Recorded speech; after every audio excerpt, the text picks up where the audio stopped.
ನಮಸ್ತೆ ಎಲ್ರಿಗೂ, welcome back to my channel. ನಾನು ನಿಮ್ಮ ಜಾನಕಿ ವಜ್ರಕುಮಾರ್. ಎಲ್ಲರೂ ಹೇಗಿದ್ರಿ? ಎಲ್ಲರೂ ಚೆನ್ನಾಗಿದ್ರಿ ಅಂದ್ಕೊಳ್ತೇನೆ. ನಾನು ಇವತ್ತು ಕ್ವಿಕ್ಕಾಗಿ ಒಂದು ಮೂಲಂಗಿ ಚಟ್ನಿ ಮಾಡ್ತಾಯಿದ್ದೀನಿ. ಮೂಲಂಗಿ ಚಟ್ನಿ ಮತ್ತು ಮಸಾಲೆ ರೊಟ್ಟೆ ಮಾಡ್ತಾಯಿದ್ದೀನಿ. ಈಗ ಮೂಲಂಗಿ ಚಟ್ನಿ ಮೊದಲು ಅದನ್ನು ಮಾಡ್ಕೊಂಬಿಡೋಣ. ಅದಕ್ಕೆ ಏನೇನು ಬೇಕೋ ನೋಡೋಣ ಬನ್ನಿ. ಈಗ 2 ಮೂಲಂಗಿನ ಅದನ್ನು ಪೀಲ್ ಮಾಡ್ಕೊಂಡ್ಬಿಟ್ಟು ಕಟ್ ಮಾಡಿ ಇಟ್ಕೊಂಡಿದ್ದೀನಿ. ಒಂದು ಅರ್ಧ ಬಟ್ಲಷ್ಟು ಶೇಂಗಾ ತೊಗೊಂಡಿದ್ದೀನಿ. ಆಮೇಲೆ 1 ಈರುಳ್ಳಿ ಕಟ್ ಮಾಡಿ ಇಟ್ಕೊಂಡಿದ್ದೀನಿ. ಒಂದು 5-6 ರೆಡ್ ಚಿಲ್ಲೀಸ್ ತೊಗೊಂಡಿದ್ದೀನಿ. ಮತ್ತು 1 ಸ್ಪೂನು ಧನಿಯಾ ಕಾಳು, 1 ಸ್ಪೂನು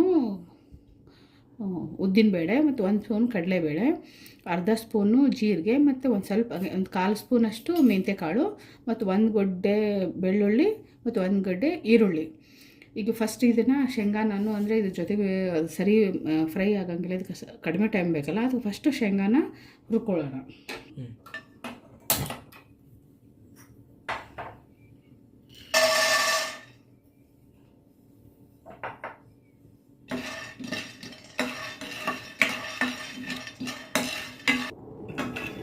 ನೋಡಿ, ಶೇಂಗಾ ಇವಾಗ ಇದು ಹುರಿದಿದೆ. ಇದನ್ನ ಒಂದು ಸೈಡ್ ಒಂದು ಪ್ಲೇಟಲ್ಲಿ ತಗೊಳ್ಳೋದು ಇಟ್ಕೊತೀನಿ.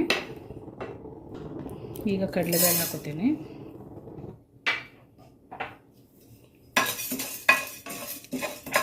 ಅದಕ್ಕೇನು ಹಾಕೋತೀನಿ. ಮೆಂತ್ಯಕಾಳು ಅದಕ್ಕೆ ಹಾಕೋಬೇಕು. ಜಸ್ಟ್ 1 ಚಿಟಿಕೆಯಷ್ಟು ಮೆಂತ್ಯಕಾಳು ತೊಗೊಂಡಿನಿ.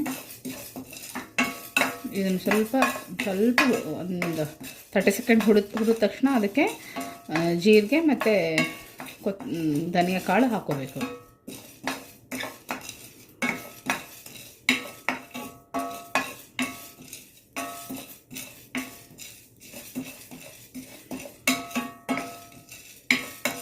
ಈಗ ಇದಕ್ಕೆ ಧನಿಯಾ ಕಾಳು ಹಾಕೋತೀನಿ.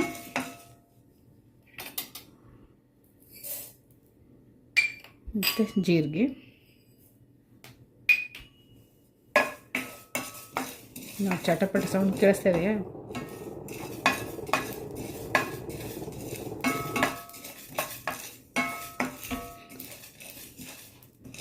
ಈಗ ಒಂದು ಸ್ಪೂನು ಆಯಿಲ್ ಹಾಕೋತೀನಿ ನಾನು.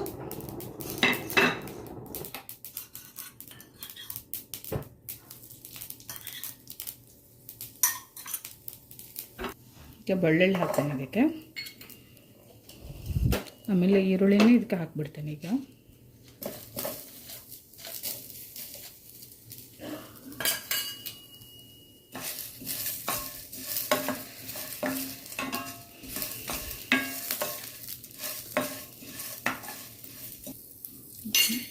ಇವಾಗ ಏನದು ಮೂಲಂಗಿ ಹಾಕೋತೀನಿ. ಇದು ಸ್ವಲ್ಪ ಹಸಿ ವಾಸನೆ ಹೋಗುವವರೆಗೂ ಸ್ವಲ್ಪ ಚೆನ್ನಾಗಿ ಫ್ರೈ ಮಾಡ್ಕೋಬೇಕು ಇದನ್ನು.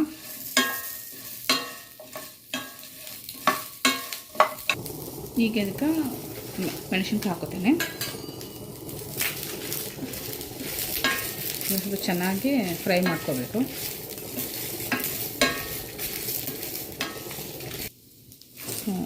ಇವಾಗ ಇದು ಚೆನ್ನಾಗಿ ಫ್ರೈ ಆಗಿದೆ. ಈಗ ಇದನ್ನು ಈಗ ಜಾರಿಗೆ ಹಾಕ್ಕೊಂಡು ಮಿಕ್ಸಿ ಮಾಡೋಣ ಬನ್ನಿ. ಸುಡ್ತೋತ ಇದು.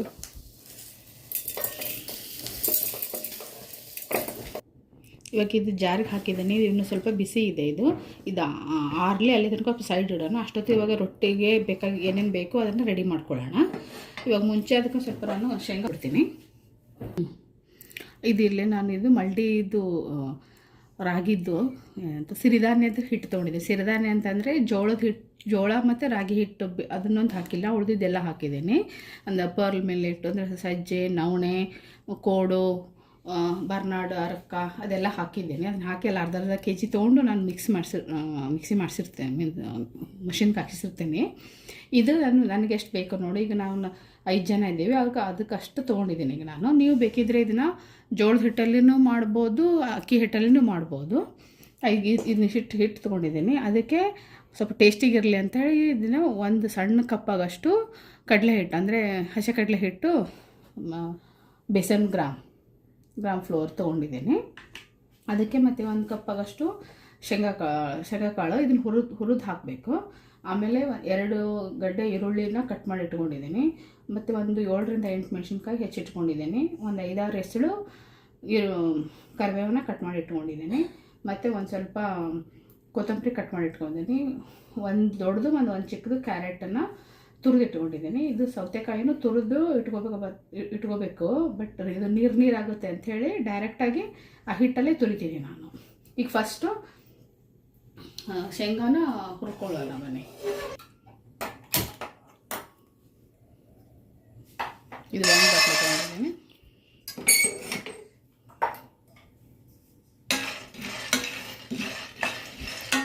ಇನ್ನೂ ಯಾರು ನನ್ನ ಚಾನಲ್ ಸಬ್ಸ್ಕ್ರೈಬ್ ಆಗಿಲ್ಲ ಸಬ್ಸ್ಕ್ರೈಬ್ ಮಾಡ್ಕೊಳ್ಳಿ. ಅಲ್ಲೇ ಪಕ್ಕದಲ್ಲಿರೋ ಬೆಲ್ ಐಕಾನ್ ಒತ್ತಿ. ಇನ್ನು ನಾನು ಮುಂದೆ ನೋಡಿ ಯಾವಾಗ ನಾನು ಹಾಕ್ತಾನಿಲ್ಲ ನಿಮ್ಗೆ ನೋಟಿಫಿಕೇಷನ್ ಬೇಗ ಬರುತ್ತೆ ನಿಮಗೆ.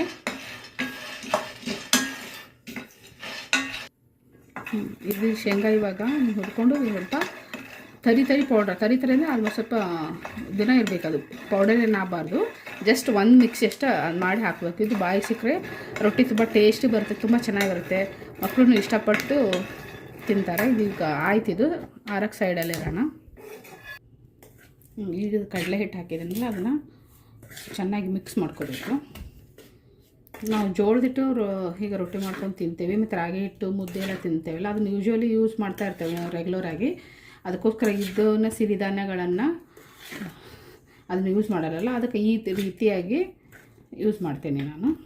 ಇವಾಗ ಇದಕ್ಕೆ ಈರುಳ್ಳಿನ ಹಾಕೋತೀನಿ.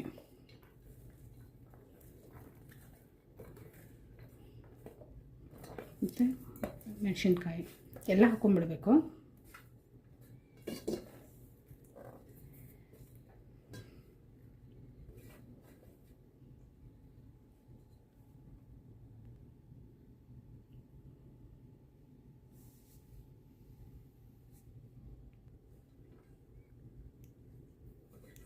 ಇದಷ್ಟೇ ಎಲ್ಲನೂ ತರಕಾರಿಗಳು ಕ್ಯಾರೆಟು ಎಲ್ಲನೂ ಎಲ್ಲ ಒಟ್ಟು ಎಲ್ಲ ಮಕ್ಳಿಗೆ ಹೆಲ್ತಿಗೆ ಒಳ್ಳೇದಿರೋದನ್ನ ಎಲ್ಲನೂ ಇದು ಆವಾಗವಾಗ ನಾನು ಯಾವಾಗ ಮಾಡ್ತಾನೆ ಇರ್ತೇನೆ ಇದನ್ನು. ಇದಕ್ಕೆ ಕರಿಬೇವು ಕರಿಬೇವು ಅಂದರೆ ತುಂಬ ಕರಿಬೇವೆಲ್ಲ ಮತ್ತು ತೆಗೆದಿರ್ತಾರಲ್ಲ, ಇದರಲ್ಲಿ ತೆಗೆದಿಡೋಕ್ಕಾಗಲ್ಲ, ಅದಕ್ಕೆ ಜಾಸ್ತಿ ಎಷ್ಟು ಕರಿಬೇವು ಬೇಕೋ ಅಷ್ಟು ಹಾಕ್ಬಿಡ್ತೀನಿ ನಾನು ಇದಕ್ಕೆ. ಈಗ ಚೆನ್ನಾಗಿ ಮಿಕ್ಸ್ ಮಾಡ್ತೀನಿ. ಮಿಕ್ಸ್ ಮಾಡಿದ ಮೇಲೆ ಸೌತೆಕಾಯಿನ ತುರಿದು ಹಾಕ್ತೇನೆ, ಇಲ್ಲ ಅಂತಂದರೆ ಅದು ನೀರು ಚೆನ್ನಾಗಿ ಮತ್ತೆ ಅದು ಮಿಕ್ಸ್ ಆಗೋಂಗಿಲ್ಲ. ಇಷ್ಟೇ ಸ್ವಲ್ಪ ಒಂದು ಕಾಲು ಸ್ಪೂನಷ್ಟು ಧನಿಯಾ ತೊಗೊಳ್ಬೇಕು. ಇದನ್ನು ಜಸ್ಟ್ ಕೈಯಲ್ಲೇ ಕ್ರಷ್ ಮಾಡಿ ಹಾಕಬೇಕು. ಅದು ಮಧ್ಯೆ ರೊಟ್ಟಿ ಮಧ್ಯೆ ಬಾಯಿಗೆ ಸಿಗುತ್ತಲ್ಲ, ತುಂಬ ಟೇಸ್ಟ್ ಇರುತ್ತೆ, ತುಂಬ ಚೆನ್ನಾಗಿರುತ್ತೆ. ಇದಾದಲ್ಲ ಇದ್ರ ಥರ ಕ್ರಷ್ ಮಾಡ್ಕೊಂಡು ಸ್ವಲ್ಪ ಹಾಕಬೇಕು. ಈಗ ಇದನ್ನು ಚೆನ್ನಾಗಿ ಮಿಕ್ಸ್ ಮಾಡ್ತೀನಿ ನಾನು. ಇದನ್ನು ಶೇಂಗಾ ಹುರ್ಕೊಂಡಿದ್ನೆಲ್ಲ ಇದನ್ನು ಮಿಕ್ಸಿಗೆ ಹಾಕ್ಬಿಟ್ಟು ಜಸ್ಟ್ ಒಂದಷ್ಟೇ ಒಂದು ಸೈಕಲ್ ಅದು ರಿವರ್ಸ್ ಹಾಕಿದರೂ ನಡೀತದೆ.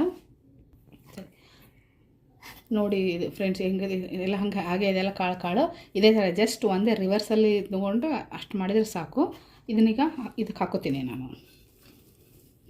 ಇದೀಗ ಪ್ರೋಟೀನ್ ರಿಚ್ ಹೌದು, ತುಂಬ ಹೆಲ್ದಿ ಇದಾಗುತ್ತೆ ಇದು.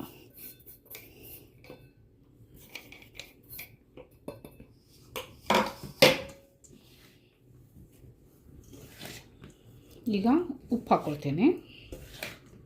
ಇದಕ್ಕೆ ಎಷ್ಟು ಬೇಕು ನೋಡಿ, ಇದಕ್ಕೆ ರುಚಿಗೆ ತಕ್ಕಷ್ಟು ಇದಕ್ಕೆ 1-1.5 ಸ್ಪೂನ್ ಹಾಕ್ತೇನೆ ನಾನು.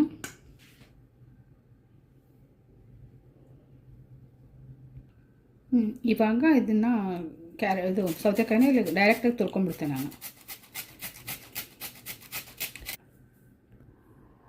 ಈಗ ಸೌತೆಕಾಯಿ ಹರ್ಕೊಂಡು ಇದು ಮಾಡಿದ್ದೇನಲ್ಲ, ತುರ್ಕೊಂಡಿದ್ದೀನಿ. ಇದನ್ನು ಚೆನ್ನಾಗಿ ಮಿಕ್ಸ್ ಮಾಡಬೇಕು. ಇದಕ್ಕೆ ಮಿಕ್ಸ್ ಮಾಡಿಕೊಂಡು ಹಾಗೆ ನೀರು ಹಾಕಿ ಕಲಸಿಟ್ಬಿಡ್ತೀನಿ. ಇದು ನೀಟಾಗಿ ಮಿಕ್ಸ್ ಆಗಿದೆ. ಇವಾಗ ನೀರು ಹಾಕಿಬಿಟ್ಟು ಇದೊಂದು ಸ್ವಲ್ಪ ನೀರು ನೋಡಿ, ನೀರು ಹಾಕಿದ ತಕ್ಷಣ ಕ್ಯಾರೆಟ್ ಅಷ್ಟು ಕಾಣಿಸ್ತಾ ಇದೆ. ಇದು ಈಗ ನೀಟಾಗಿ ಇದನ್ನು ಕಲಿಸ್ಕೊಂಡಿದ್ದೇನೆ. ಇದನ್ನು ನೀಟಾಗಿ ಕಲಿಸ್ಕೊಂಡು ಇವಾಗ ಸ್ವಲ್ಪ ಒಂದು ಪ್ಲೇಟನ್ನು ಮುಚ್ಚಿಟ್ಟು ಸೈಡಲ್ಲಿ ಇಡ್ತೀನಿ. ಅಷ್ಟೊತ್ತಿಗೆ ಆ ಚಟ್ನಿದ್ದು ಆರಕ್ಕೆ ಬಿಟ್ಟಿದ್ನೆಲ್ಲ ಅದನ್ನು ಮಿಕ್ಸ್ ಮಾಡ್ಕೊಳ್ಳೋಣ ಬನ್ನಿ. ಈಗ ಅದಕ್ಕೆ ರುಚಿಗೆ ತಕ್ಕಷ್ಟು ಉಪ್ಪು ಹಾಕೋತೀನಿ ನಾನು. ಈಗ ಮಿಕ್ಸಿ ಮಾಡೋಣ. ಇವಾಗ ಈ ಟೈಮ್ ಇಷ್ಟ ಆಗಿದೆಲ್ಲ ಒಂದು ಸ್ವಲ್ಪ ಅದಾದ ತಕ್ಷಣ ಈಗ ತರಿ ಆಗಿದೆಯಲ್ಲ, ಅವಾಗೀಗ ಇದು ಶೇಂಗಾ ಮಿಕ್ಸ್ ಮಾಡ್ಕೋತೀನಿ ನಾನು. ಮುಂಚೆನೇ ಹಾಕಿಬಿಟ್ರೆ ಅದು ಫುಲ್ಲು ಪೇಸ್ಟ್ ಆದಂಗೆ ಆಗ್ಬಿಡ್ತೈತೆ, ಅದು ಇನ್ನೂ ಮೂಲಂಗಿ ಎಲ್ಲ ಮಿಕ್ಸ್ ಆಗಿರಲ್ಲ. ಇವಾಗ ಮಿಕ್ಸ್ ಮಾಡ್ತೀನಿ. ಆವಾಗಲೇ ಮರ್ತಿದ್ದೆ ನಾನು, ಸ್ವಲ್ಪ ಒಂದು ಸಣ್ಣ ತುಂಡಷ್ಟು ಹುಣಸೆ ಹಣ್ಣು ಹಾಕ್ತಾಯಿದ್ದೀನಿ. ನೋಡಿ ಫ್ರೆಂಡ್ಸ್, ಇವಾಗ ಆಗಿದೆ ಇದು. ಇದಕ್ಕೊಂದು ಚಿಕ್ಕದಾಗಿ ಒಂದು ಸಣ್ಣದೊಂದು ಸೀಸನಿಂಗ್ ಮಾಡಿಬಿಡೋಣ, ಅಂದರೆ ಒಗ್ಗರಣೆ ಕೊಡ್ತೇನೆ. ಈಗ ಒಗ್ಗರಣೆ ಹಾಕೋಣ.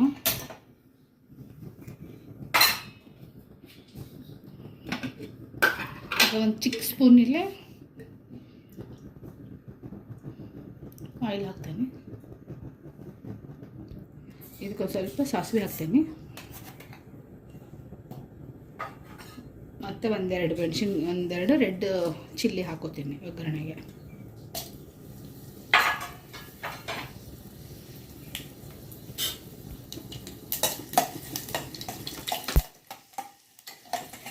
ಈಗ ಇದಕ್ಕೆ ಕರಿಬೇವು ಹಾಕ್ತೇನೆ.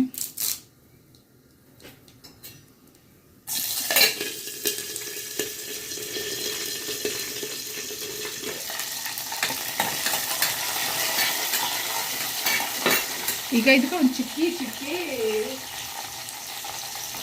ಉಪ್ಪು ಹಾಕಬೇಕು. ಚಿಟಿಗೆ ಅಂದರೆ ಅದು ರೆಡ್ ಚಿಲ್ಲಿ ಜಲ್ಲಿ ಅದು ಹೋದರೆ ಸ್ವಲ್ಪ ತುಂಬ ಟೇಸ್ಟ್ ಬರುತ್ತೆ ಅದು. ಈಗ ಇದನ್ನು ಹಾಕೋತೀನಿ ಇದಕ್ಕೆ. ಇವಾಗಿದ್ದು ಇದಾಗಿದೆ ಇದು ಫ್ರೆಂಡ್ಸ್. ಇದನ್ನು ಸೈಡಲ್ಲಿ ಇಡ್ತೇನೆ ಈಗ ಇದನ್ನು ಸೈಡಲ್ಲಿಟ್ಟು ರೊಟ್ಟಿ ಮಾಡ್ಕೊಳ್ಳೋಣ ಬನ್ನಿ. ಇವಾಗ ರೊಟ್ಟಿ ಮಾಡ್ಕೊಳ್ಳೋಣ. ಅದಕ್ಕೆ ನಾನು ಕ್ಯಾಸ್ಟ್ ಐರನ್ದು ತವ ಇಟ್ಕೊಂಡಿದ್ದೀನಿ ನಾನು. ಇದೆ ನನ್ನ ದೋಸೆ ತವನು ಹೌದು, ಇದನ್ನದು ಹೌದು. ಇದಕ್ಕೆ ಫಸ್ಟ್ ಸ್ವಲ್ಪ ಆಯಿಲ್ ಅಪ್ಲೈ ಮಾಡ್ತೀನಿ. ಇನ್ನೂ ಇದು ಕಾಗಿಲ್ಲ,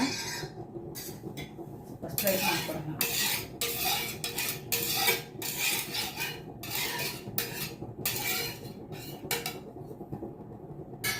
ಈಗ ಡೈರೆಕ್ಟ್ ಫಸ್ಟ್ ಇದು ಸ್ವಲ್ಪ ಇನ್ನೂ ಬಿಸಿಯಾಗಿಲ್ಲ. ಫಸ್ಟ್ನೇ ರೊಟ್ಟಿ ಇದಕ್ಕೆ ಡೈರೆಕ್ಟಾಗೆ ತಟ್ತೇನೆ ನಾನು. ಹೇಗೆ ತಟ್ತೇನೆ ತೋರಿಸ್ತೇನೆ ಬನ್ನಿ. ಸ್ವಲ್ಪ ತೊಗೋಬೇಕು.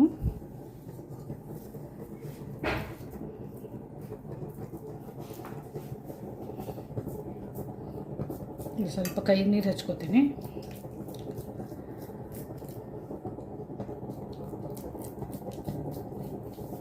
ಕಲರ್ಫುಲ್ಲಾಗಿ ಕಾಣ್ತಾ ಇದೆಯಲ್ಲ ನನ್ನ ರೊಟ್ಟಿ.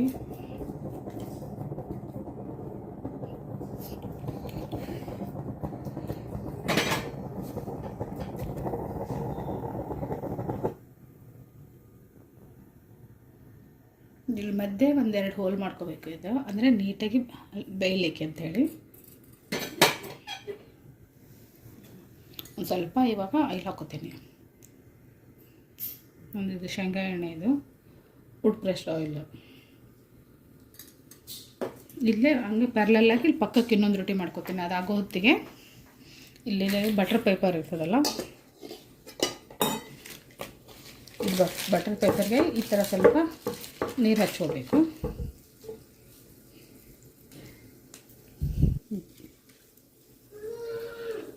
ನೀವು ಬಾಳೆ ಎಲೆಯನ್ನು ಮಾಡ್ಬೋದು, ಅದನ್ನು ಮಾಡ್ಬೋದು, ಅದು ಚೆನ್ನಾಗಿ ಬರುತ್ತೆ. ನಾನು ಬಟರ್ ಪೇಪರ್ ಯೂಸ್ ಮಾಡೋದು. ಕಟ ಸೌಂಡ್ ಬರ್ತಾ ಇರ್ತದೆ.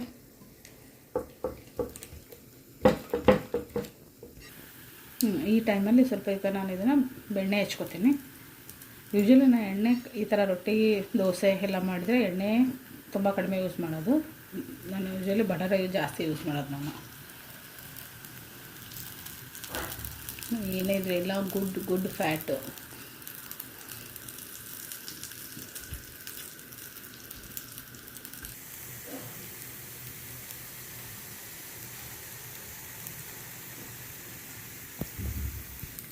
ಇವಾಗ ಇದನ್ನ ಟರ್ನ್ ಮಾಡ್ತೀನಿ. ಇವಾಗ ನೋಡಿ ಎಷ್ಟು ಚೆಂದ ಬಂದಿದೆ ಅಲ್ಲ.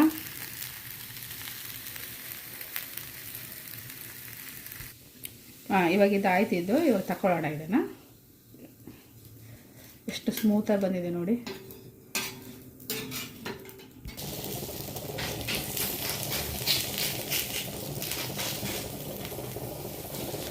ನೋಡಿ ಎಷ್ಟು ನೀಟ್ ಬಂದಿದೆ. ಇದು ಬಟರ್ ಪೇಪರ್ ಮಾಡಿದ್ರೆ ಈ ಥರ ನೀಟ್ ಬರುತ್ತೆ.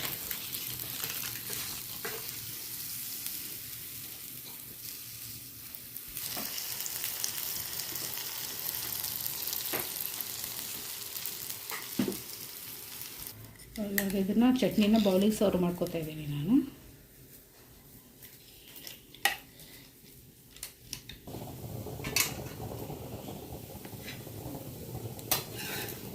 ಈ ವಿಡಿಯೋ ನಿಮಗೆ ಇಷ್ಟ ಆದಲ್ಲಿ, ಈ ರೆಸಿಪಿ ನಿಮಗೆ ಇಷ್ಟ ಆದಲ್ಲಿ ಶೇರ್ ಮಾಡಿ, ಸಬ್ಸ್ಕ್ರೈಬ್ ಮಾಡಿ, ಲೈಕ್ ಮಾಡಿ. ಮತ್ತೆ ಸಿಗೋಣ ಮುಂದಿನ. ಬಾಯ್ ಬಾಯ್. ಇದು ಮೂಲಂಗಿ ಚಟ್ನಿ, ಮಸಾಲೆ ರೊಟ್ಟಿ ರೆಡಿ.